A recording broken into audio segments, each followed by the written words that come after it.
Perkenalkan, kita dari kelompok 7 dari jurusan Ekonomi Syariah semester 3 kelas B.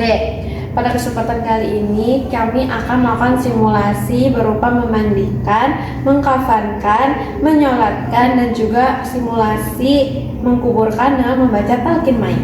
Video ini dibuat untuk memenuhi tugas praktik ibadah 3.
Selamat masuk.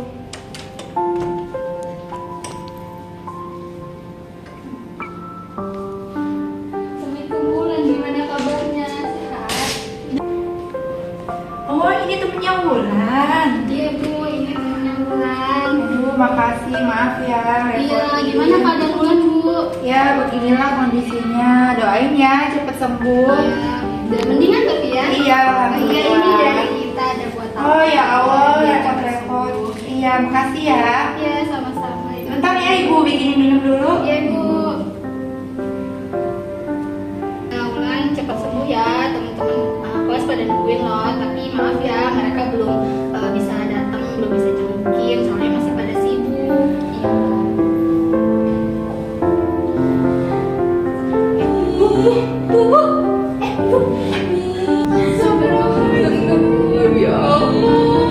Ikutin mami ya nak. Asyhadu an la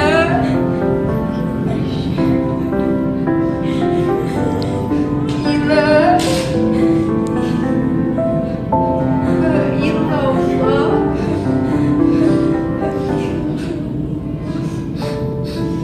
wa asyhadu anna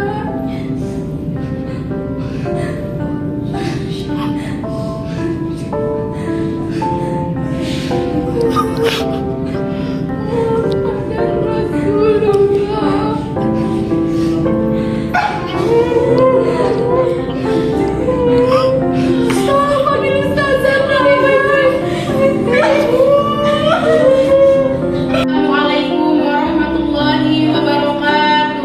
Assalamualaikum warahmatullahi wabarakatuh. Assalamualaikum warahmatullahi wabarakatuh. Qalu inna lillahi wa inna ilaihi raji'un.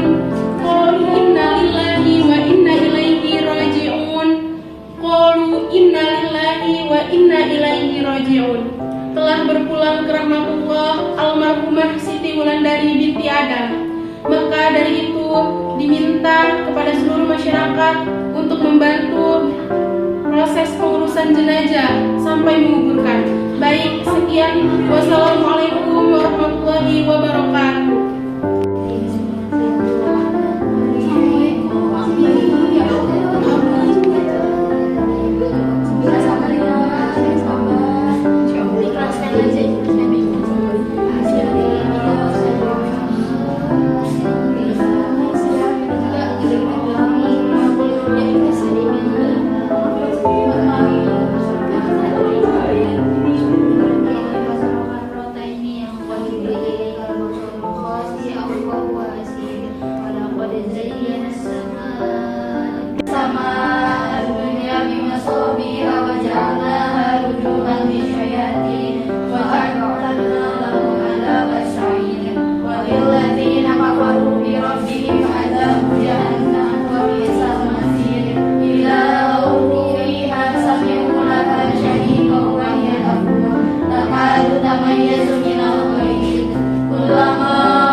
Langkah pertama adalah membaca niat memandikan jenazah, yaitu nawaitu ghusla li hazihil maitati lillahi ta'ala.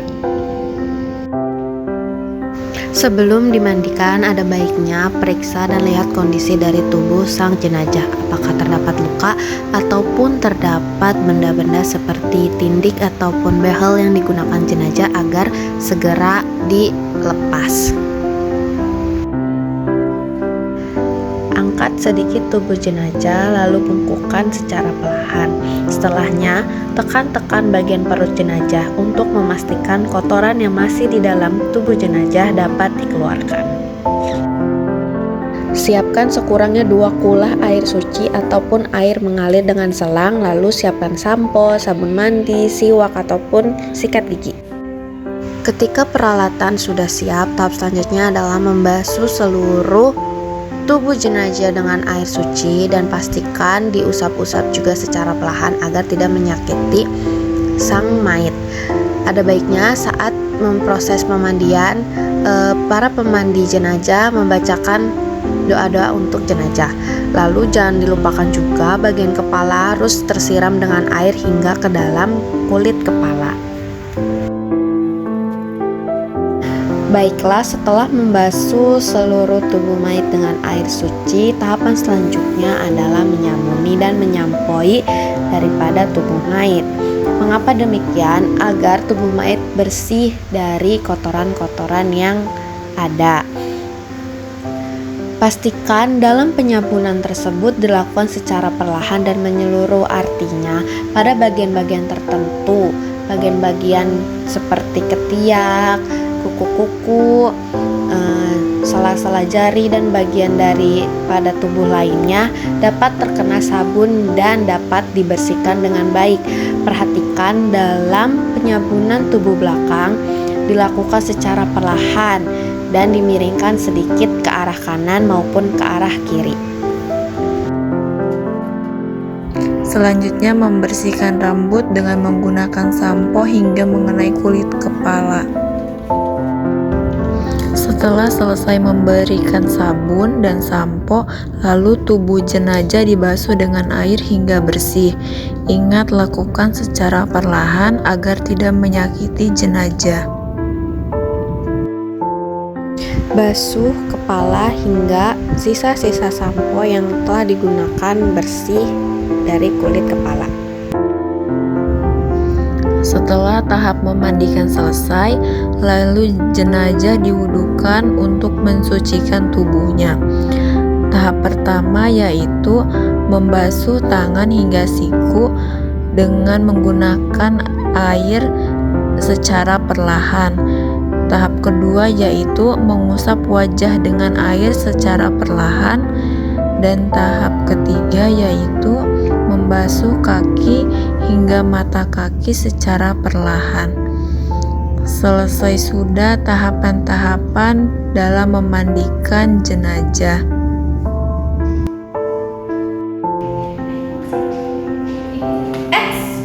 No. Kita sebagai pemandi jenazah tidak sepantasnya untuk mengubah aib dari jenazah yang kita mandikan. Maka dari itu simpan sendiri aib dari jenazah yang kalian mandikan ya teman-teman. Diingat. Perlu diingat ya teman-teman, jika jenazahnya adalah perempuan, maka dianjurkan yang mengangkat jenazah tersebut adalah perempuan juga. Tetapi jika tidak ada, maka boleh meminta tolong kepada laki-laki, tetapi itu adalah mahramnya atau seperti anaknya atau yang saudara dengan jenazah tersebut. Lalu jika tidak ada, boleh meminta tolong kepada yang bukan mahram atau yang tidak saudara, tetapi dia tidak boleh menyentuh langsung kulit jenazah yang sudah dimandikan karena jenazah tersebut sudah suci dan sudah diwudukan. Sebaliknya, jika jenazahnya laki-laki, maka yang mengangkatnya harus laki-laki juga. 5 buah tali digunakan untuk membungkus jenazah. 2 kain bagian bawah untuk membungkus jenazah karena kain tidak cukup besar. Lalu ada bagian kerudung, baju, sarung, celana dalam, dan kemben untuk menutupi dada. Jangan lupa diberi wangi-wangian dan juga diberikan kapur. Lalu jangan lupa untuk bagian-bagian sela-sela mayat seperti ketiak, ataupun lubang-lubang lainnya ditutupi dengan kapas. Setelah kain kafan diletakkan sesuai dengan urutannya, prosesi selanjutnya adalah prosesi bagian dalam tubuh jenazah. Artinya pada bagian ini pemakaian celana dalam dan juga kemben. Perlu diperhatikan jika mayat atau jenazah tersebut adalah laki-laki hanya memakai celana dalam saja. Jika jenazah tersebut perempuan, maka dipakaikan juga sebuah kemben untuk menutupi aurat dada dari jenazah tersebut. Dalam prosesi ini, pihak keluarga baiknya membacakan doa-doa ataupun membaca surat Yasin dan juga Al-Muluk untuk jenazah tersebut. Pada prosesi selanjutnya adalah menggunakan sarung untuk jenazah, menutupi bagian bawah jenazah. Lalu tahapan setelah sarung adalah pemakaian baju untuk menutupi bagian atas jenazah. Perlu diperhatikan pada bagian baju jangan lupa untuk dilubangi sesuai dengan kepala daripada jenazah yang dikafani. Dan perlu diperhatikan untuk jenazah perempuan, tutup rambut menggunakan kain kafan sebagai kerudung. Selanjutnya adalah proses pembungkusan jenazah. Karena pada video tersebut kain kafan tidak begitu besar, maka menggunakan 2 kain kafan yang dimiringkan dengan bagian besar untuk kepala dan bagian kecil untuk kaki. Jika memang Anda memiliki kain kafan yang besar, maka gunakan 2 lapis kain kafan. Selanjutnya adalah proses mengikat kain kafan. Yang pertama, tali untuk bagian atas kepala, leher, bagian bawah tangan atau bagian perut, lalu lutut dan juga bagian kaki bawah. Inilah proses pengkafanan jenazah. Perlu diingat ya, jika memang sanak saudara sedang mengalami luka, sebaiknya kita membantu untuk penyembuhan. Benar ya, jangan nangis. Lebih baik kita baca doa untuk bayinya atau bacakan surat Yasin juga untuk memberikan pahala bagi mayat. Assalamualaikum warahmatullahi wabarakatuh. Waalaikumsalam warahmatullahi wabarakatuh. Puji syukur kita panjatkan kepada Allah Subhanahu wa Ta'ala, yang mana pada hari ini kita semua sedang mengalami kedukaan atau kedukaan meninggalnya salah satu saudara kita, yakni Siti Wulandari. Yang terhormat sebelumnya kepada para ustaz dan ustazah, para alim ulama, tokoh agama dan juga jajarannya, dan juga para ibu-ibu dan juga bapak-bapak takziah. Kami juga dari pihak keluarga yang berduka mohon kepada para hadirin bapak-bapak dan ibu-ibu untuk melakukan doa bersama untuk almarhumah Siti Wulandari, dan kami juga memohon untuk membantu menyolatkan jenazah almarhumah Siti Wulandari. Terima kasih. Saya ucapkan wassalamualaikum warahmatullahi wabarakatuh. Waalaikumsalam warahmatullahi wabarakatuh.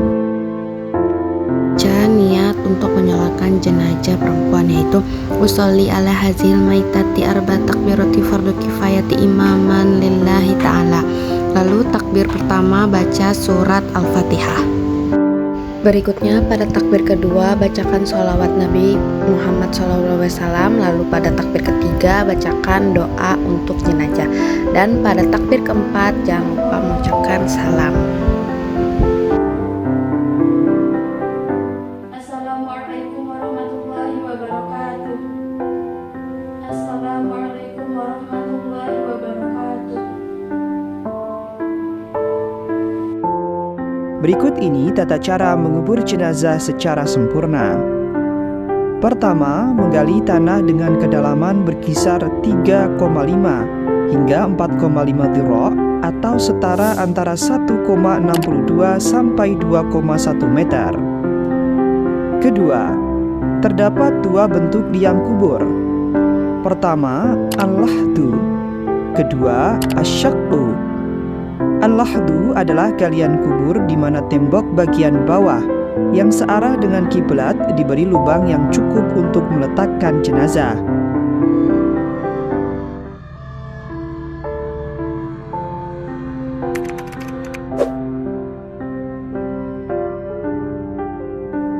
Sedangkan model galian asyakku adalah galian kubur di mana lubang kubur bagian tengah dilubangi sekira cukup untuk meletakkan jenazah.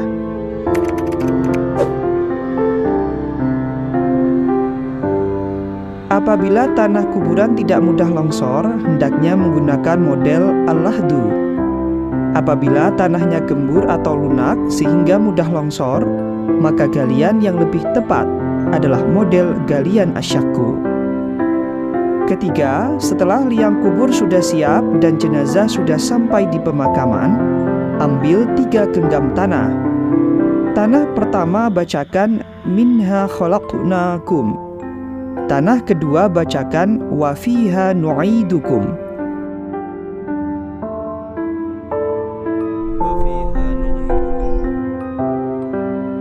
Dan tanah ketiga bacakan wa minha nukhrijukum taratan ukhra.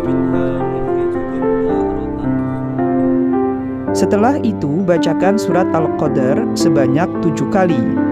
Masukkan tanah tersebut ke dalam liang kubur.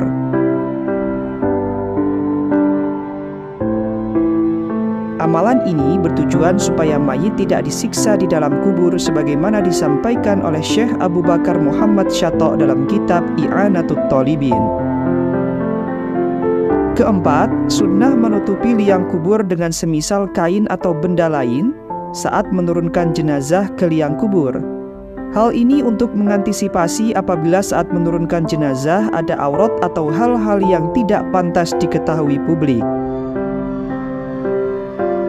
Kelima, pada saat meletakkan jenazah di liang kubur, sunnah membaca Bismillahi wa ala millati Rasulillah. Keenam, bagi penduduk Indonesia, kepala jenazah disunnahkan berada di sebelah utara dengan memiringkan seluruh tubuhnya. Ketujuh, apabila bentuk liang kubur berupa al-lahdu, maka cara menguburkannya adalah sebagai berikut. Pertama, tempatkan jenazah pada liang al-lahdu. Kemudian miringkan jenazah dengan menghadap kiblat. Kedua, sandarkan tubuh jenazah pada tanah yang dibentuk bulat atau batu bata. Sebaiknya hindari menyandarkan wajah dan kaki jenazah pada dinding makam. Ketiga, buka masing-masing ikatan kain kafan. Keempat, sunnah menempelkan pipi jenazah pada tanah dengan cara membuka kain kafan yang menutup kepala jenazah bagian kanan. Kelima, buka kain yang menutup kepala jenazah, kemudian mengadzani dan mengiqomati jenazah.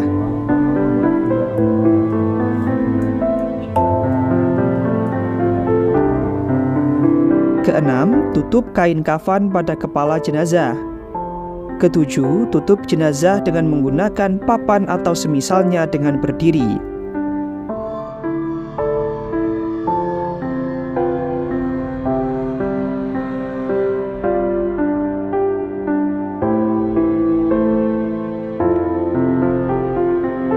Kedelapan, apabila bentuk liang kubur berupa asyakku, maka cara menguburkannya adalah sebagai berikut. Pertama, tempat jenazah pada lubang yang telah tersedia, kemudian miringkan jenazah dengan menghadap kiblat. Kedua, sandarkan tubuh jenazah pada tanah yang dibentuk bulat atau batu bata. Sebaiknya hindari menyandarkan wajah dan kaki jenazah pada dinding makam.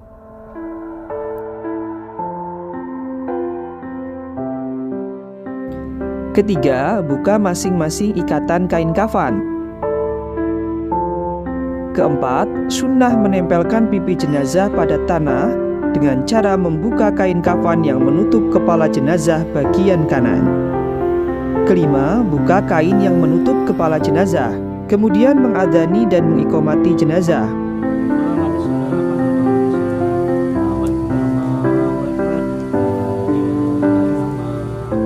keenam, tutup kain kafan pada kepala jenazah. Dan ketujuh, tutup jenazah dengan menggunakan papan atau semisalnya di atas lubang.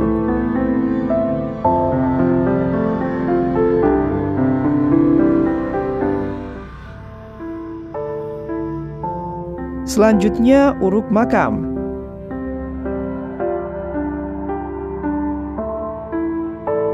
Kemudian sunnah meninggalkan tanah kuburan sekitar 1 jengkal. Tandai makam dengan batu nisan, papan atau sejenis yang diletakkan sejajar dengan kepala atau kaki jenazah.